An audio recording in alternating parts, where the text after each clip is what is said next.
Nggak harus fokus terus kan ya? Nggak harus, santai aja ya. Assalamualaikum warahmatullahi wabarakatuh. Waalaikumsalam.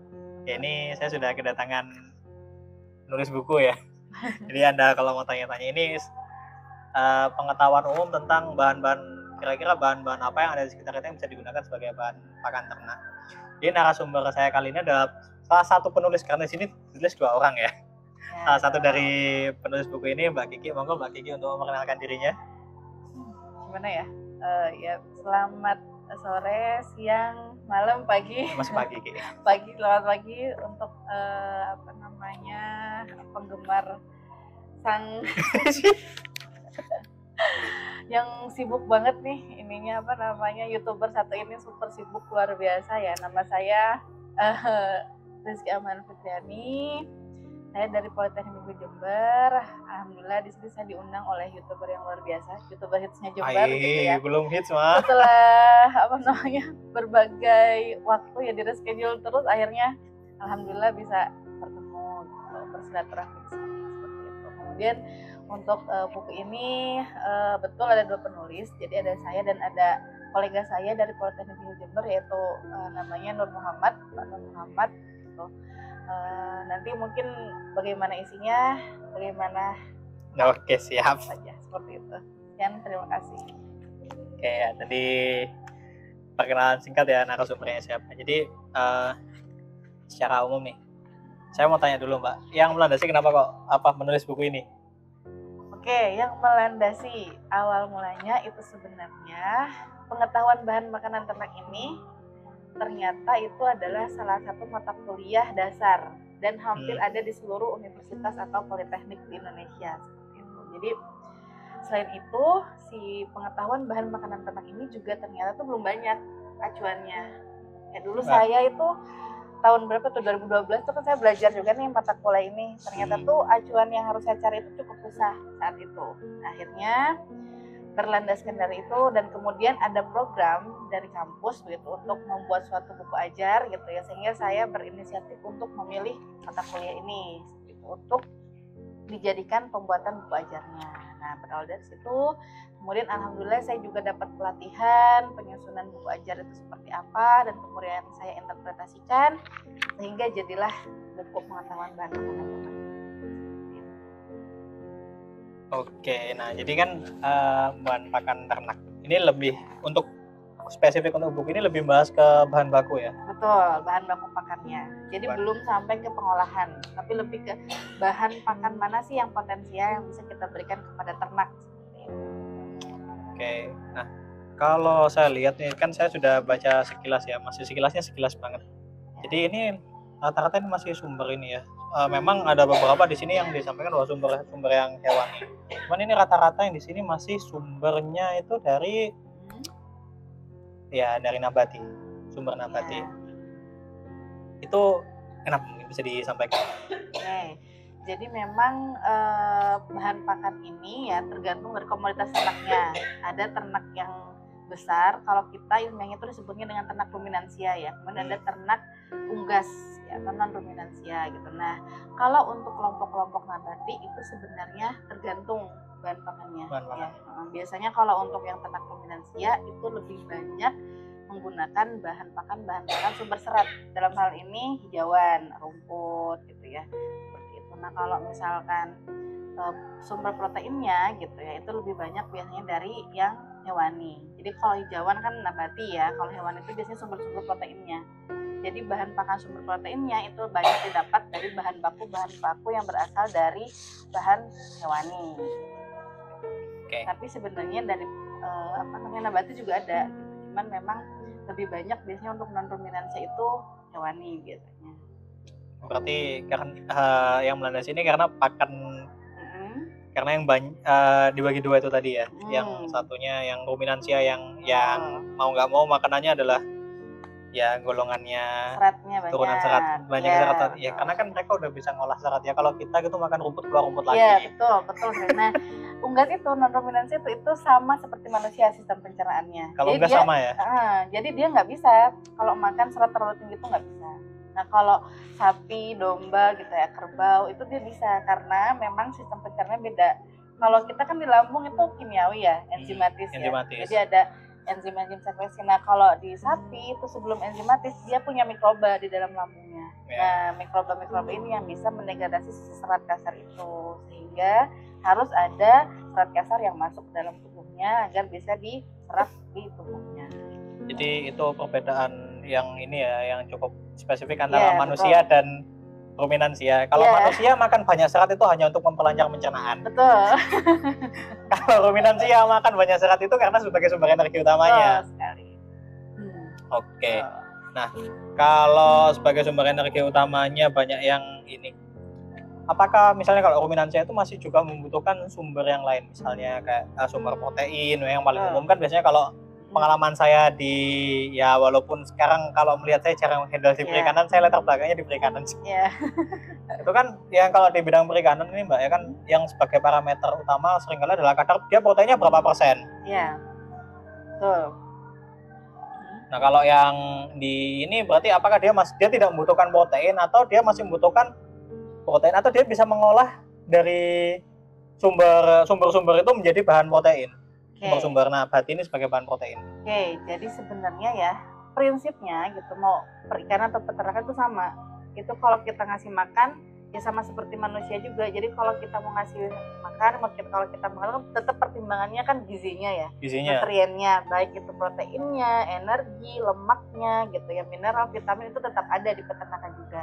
Seperti itu. Nah, untuk lebih kalau perbedaannya lebih ke bahan pakan biasanya, bahan pakan yang digunakan. Mungkin kalau ikan kan lebih bentuknya biasanya pelet ya. Iya, beson pelet. Pelet. Nah, kalau ya ada beberapa yang pasta sih. Ya, nah kalau ya kalau ternak itu untuk ayam tuh beda-beda tuh. Misalkan dari umur 0 minggu sampai 2 minggu tuh dia harus mes. Nggak bisa dia pelet karena masih pencernaannya kan masih dilatih tuh. Jadi belum bisa dia mendegradasi pakan-pakan yang memang bentuknya kasar gitu. Kemudian seiring berjalannya waktu ditambah bentuknya lebih kasar sampai dia pelet pakannya. Pelet. Nah, kalau misalkan ruminan itu dia prinsipnya kan mengunyah tuh. Jadi harus ada rumput sehingga dia bisa mendegradasi atau terangsang si mulutnya itu untuk bisa makan secara mekanik gitu pencernaannya. Ya berarti agak beda. Kalau di ikan atau udang itu yang parameternya pertama dia pakan bahkan bisa dibilang PL ya, post larva. Itu sudah bisa dikasih pakan pelet. Cuman ukuran berapa? Oh ya. Jadi biasanya ada yang PF. Kalau saya bilangnya sih PF series sama HG series ya. Biasanya kalau di ikan itu umum itu PF series itu ada yang mulai 500, 750, 800 sampai 1000. Itu ukuran ininya. Ukuran peletnya. Setelah itu nanti HG1 sampai HG3.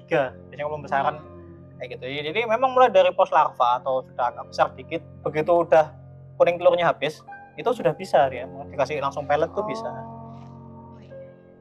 Ya kalau di ternak itu sih sudah banyak juga kajian-kajian tentang berapa sih ukuran yang pas gitu ya untuk pelet, tetapi memang belum ada konsistensi, belum ada standarisasi pelet yang bagus itu ukurannya harus seperti apa, itu belum ada. Tetapi memang dari sekarang itu sudah mulai banyak yang mengkaji itu.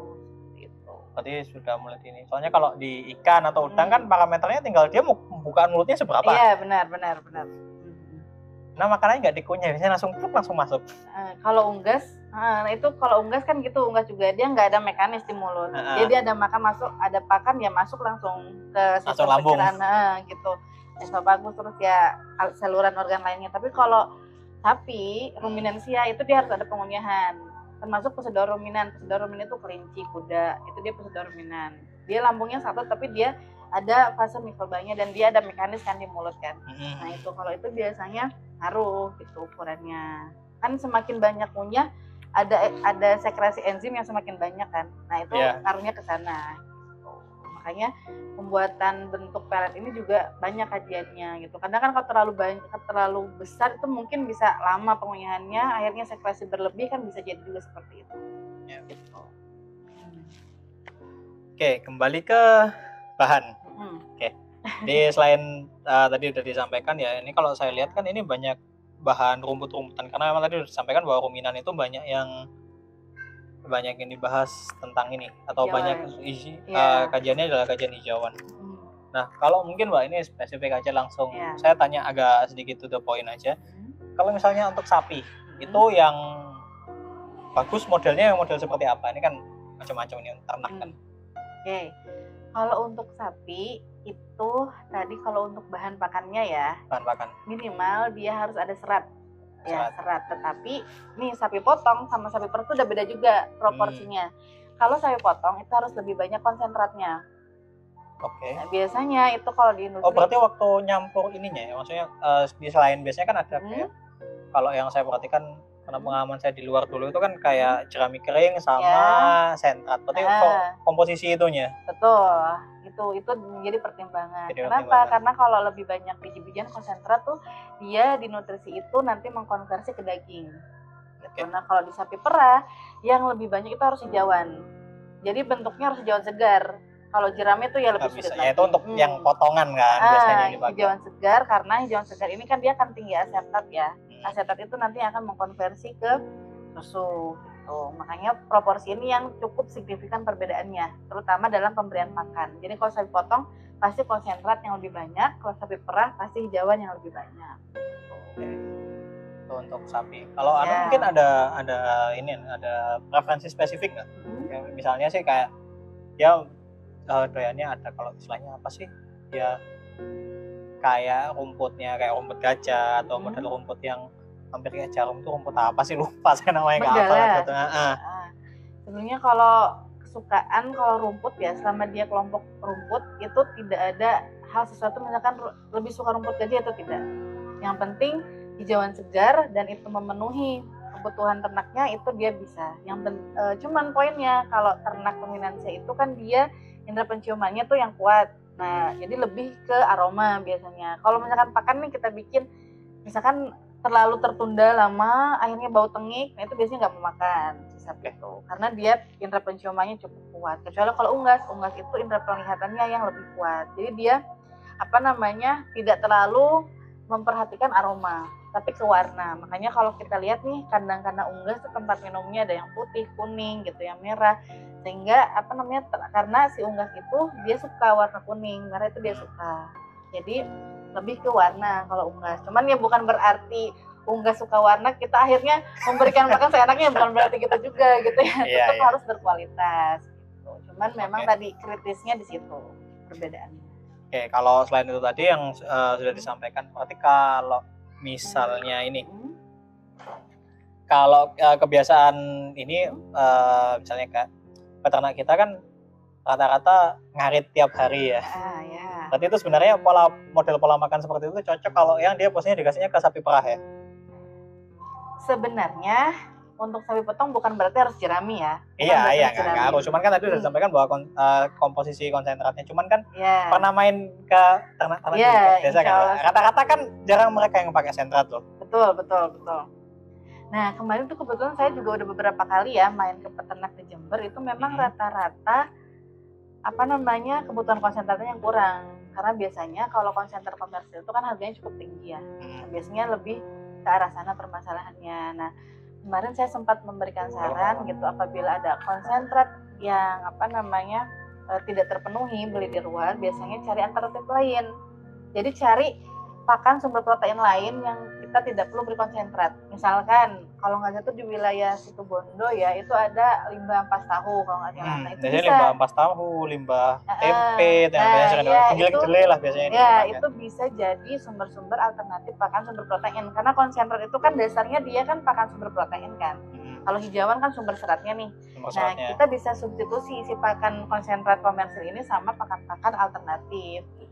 Boleh ampas tahu, boleh tadi limbah tempe gitu ya, boleh kedelai gitu boleh. Cuman tetap itu harus kita hitung dulu gitu. Kebanyakan kan ya praktisnya ya udah kasih aja, tetapi memang nggak pakai hitungan. Biasanya ada masukin gitu kan. Ngaruh ke produksi biasanya. Misalkan Bu, saya sudah ngasih ampas tahu tapi kok belum maksimal gitu ya.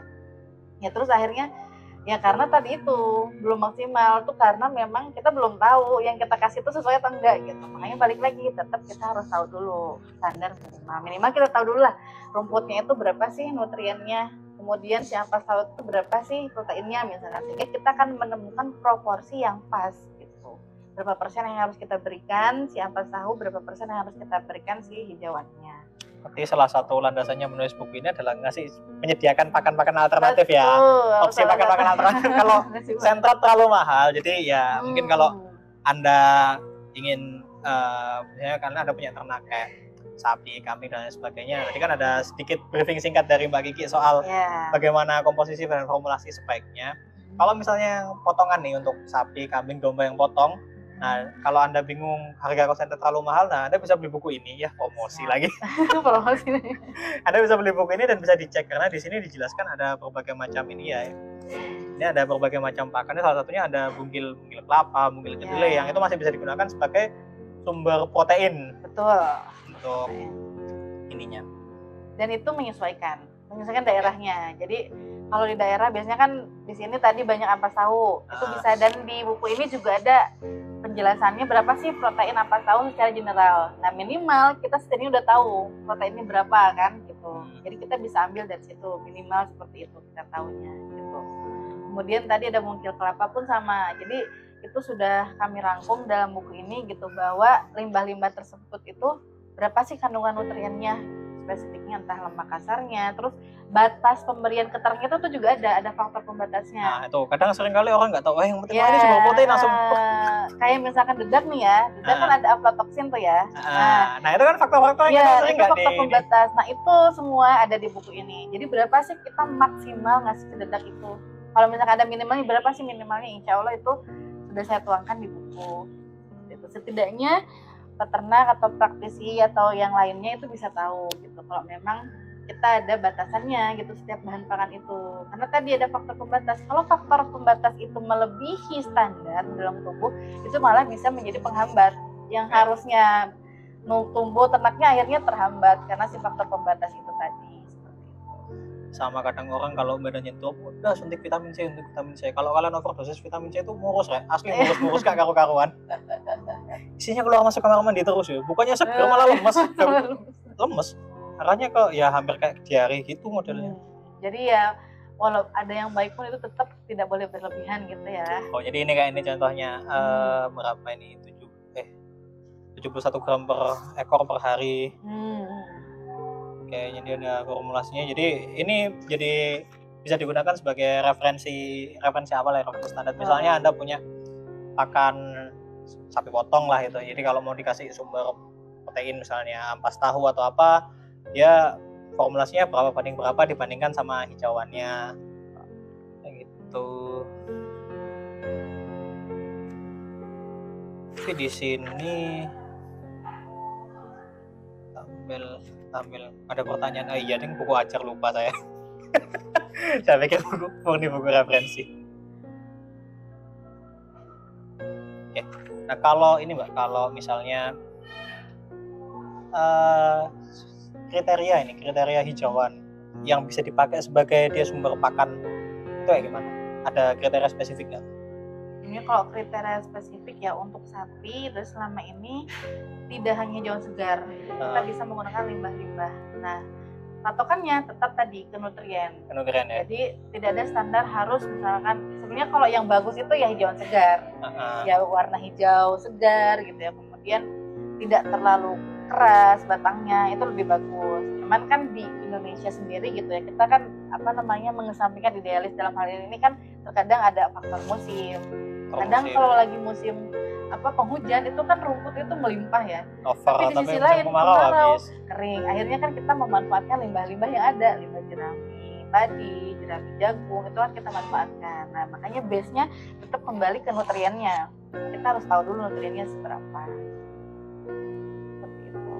Oke, tadi kan sempat dibahas kalau misalnya bahan-bahan segar ini ya dia terkendala jangka waktu penyimpanan karena kalau lebih dia akan resiko bisa bau tengi ya. Ya betul. Itu ada gambaran kasar nggak? Jadi dia bisa bertahan berapa hari? Oke, tergantung penyimpanannya gimana. Jadi kalau kayak dedak itu jangan sampai disimpan di ruangan yang lembab karena itu akan jamurnya keluar semua nanti. Betul. Nanti si aflatoksinnya malah justru terkontaminasi kan, mengkontaminasi si kontam yang lain. Gitu. Sebenarnya dalam kondisi suhu dan kelembaban yang normal itu bisa jangka panjang sebenarnya ya, bisa 1 bulan tuh bisa, tetapi untuk dedak ini kan karena controlling ruangan kadang kan tidak terkontrol ya, lebih bagus sepertinya satu minggu atau 2 minggu itu sudah bisa. Makanya tapi dedak itu sepertinya setiap hari itu terus digunakan buat pakan. Makanya biasanya kalau industri Nggak itu pernah lama sih kalau hmm, dedak itu awet. nampaknya itu ya, kecuali kalau rumput itu Nah. harus 1 hari harus bisa langsung dikasihkan. Minimal 1 hari diangin-anginkan dan besoknya dikasihkan. Sama kadang ini Mbak, kalau pengalaman saya dulu ke daerah, kalau sini kan Lumajang Senduro, sana kan tempatnya kambing ya. Ya. Kalau pernah ini, saya pernah punya tanah di sana sih. Nah itu kan sana banyak ini, rata-rata mereka itu cenderung tidak berani untuk memberikan. Misalnya ada ladangnya tuh habis panen padi ya, jeraminya tuh rata-rata tidak mau dikasihkan. Padahal kalau saya mikir kan daripada jerami cuma habis dibakar. Iya. Kasusnya kan banyak seperti Iya itu. betul, banyak sekali itu. Dibakar. Men, kalau kamu punya ternak, men, jerami itu Yes. dikeringin itu bisa Betul. jadi bahan pakan. Betul. Kalau kalian mau, kalau kalian ini nih nanti dibahas di buku berikutnya ya teknik pengolahan ya. Ya. Tapi saya kasih preview singkat ya. Jadi kalau misalnya Anda tidak berkenan untuk langsung memberikan jeraminya, sebenarnya kalau mau dibasahi dulu, bisa difermentasi dulu sih. Betul. Nanti Betul baru sekali. dikasihkan. Betul. Itu bau tenginya juga hilang kok kalau difermentasi. Iya, Aromanya betul aroma kayak gimana ya? Kayak yogurt gitu kalau fermentasi. Iya, Iya, enggak, maksudnya kan dari aroma. dari segi aroma itu daripada barang yang sudah tengi itu, kalau kayak untuk hewan sapi, ternak, ya ikan pun itu masih lebih doyan yang hasil fermentasi Iya, sih betul, seringnya. betul sekali. Betul sekali tuh. Jadi memang jerami itu betul. Kenapa jerami itu pasti palatabilitasnya, tingkat kesuaiannya itu lebih rendah dibanding jauh segar. Karena tadi bisa jadi kalau jerami yang terlalu lama itu kan bau tengi tuh. Nah, dengan fermentasi itu bisa meningkatkan kesukaannya karena tadi wangi, terus Aromanya rasa beda. ada gulanya biasanya kan harus Ya. fermentasi sehingga dia lebih suka. Tadi betul sekali itu. Mas Farid sepertinya sudah pengalaman juga ini dari fermentasi jerami ini. Ya, adalah dulu. Pernah lah dulu. Yang pernah punya ternak juga. Ternak apa? Apanya? Domba. Kambing. Oh, Kan aku kambing. pernah punya tanah di Senduro. Oh, Udah di liquid sih tapi. luar biasa.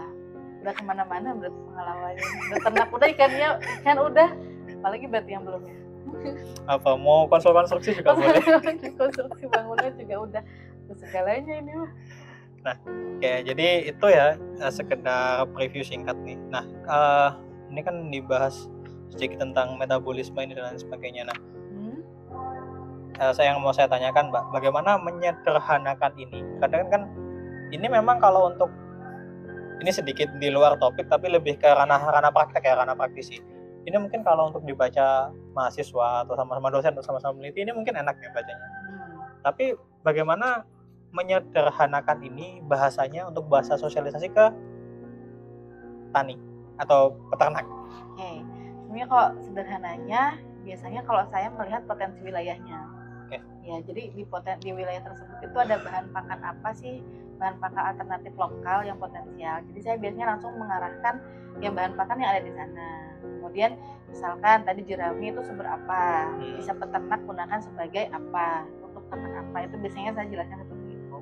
Jadi jangan sampai saya menjelaskan ke Jember kemudian saya bilang bahwa pakan yang potensial ini bungkil sawit Pak. Nah sebenarnya kan nggak ada gitu. Sawit Jadi itu Sumateraan, di sini nggak ada. Betul, makanya biasanya kalau saya memberikan tadi ya sharing ya, lebih ke sharing sih, sharing bahan pakan potensial itu ya tergantung wilayah yang akan saya datangi.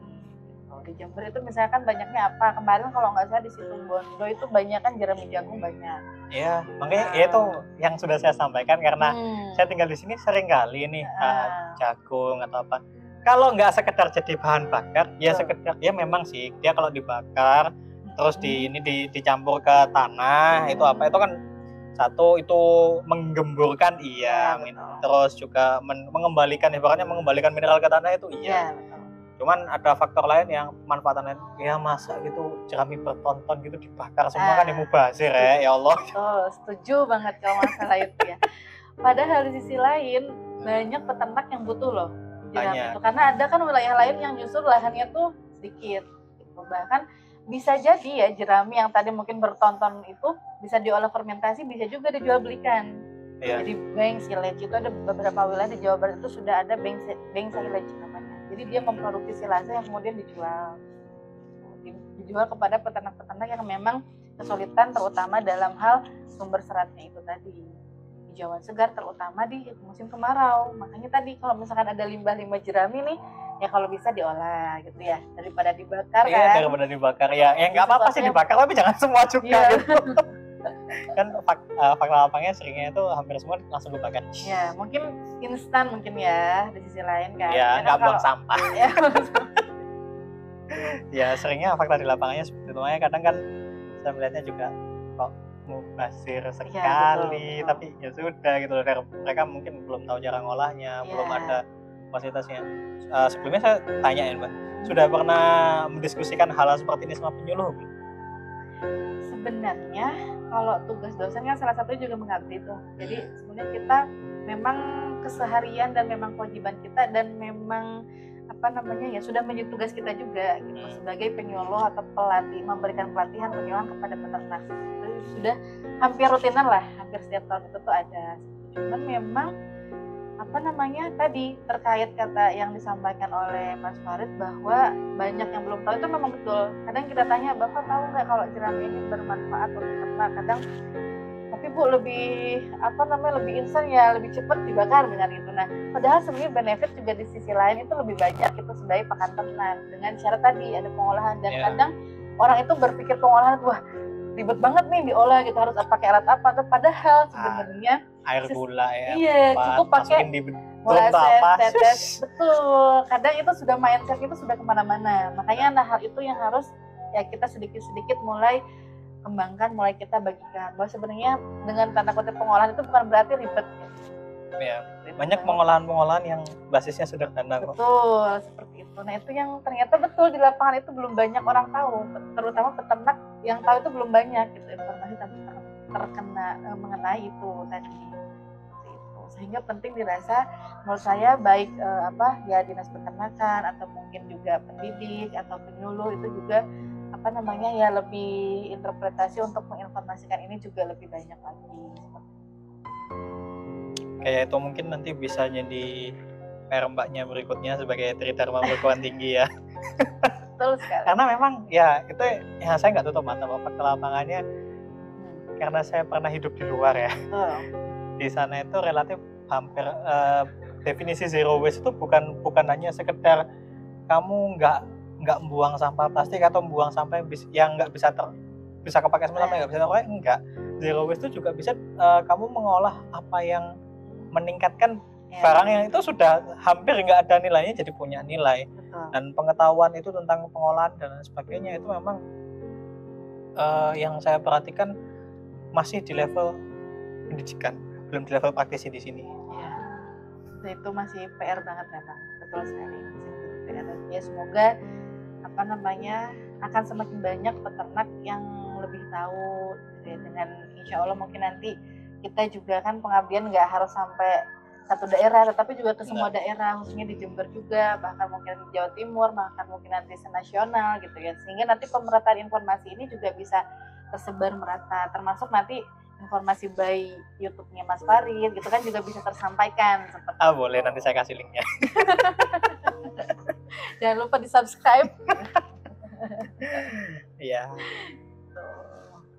Jadi sementara itu ya review singkat dari isi buku ini. Jadi kalau yang melandasi, saya tarik kesimpulan aja, yang melandasi Mbak Kiki menulis buku ini adalah kurangnya pengetahuan peternak itu tentang potensi sumber daya di sekitarnya yang bisa digunakan sebagai satu bahan pakan, dua substitusi pakan konsentrat.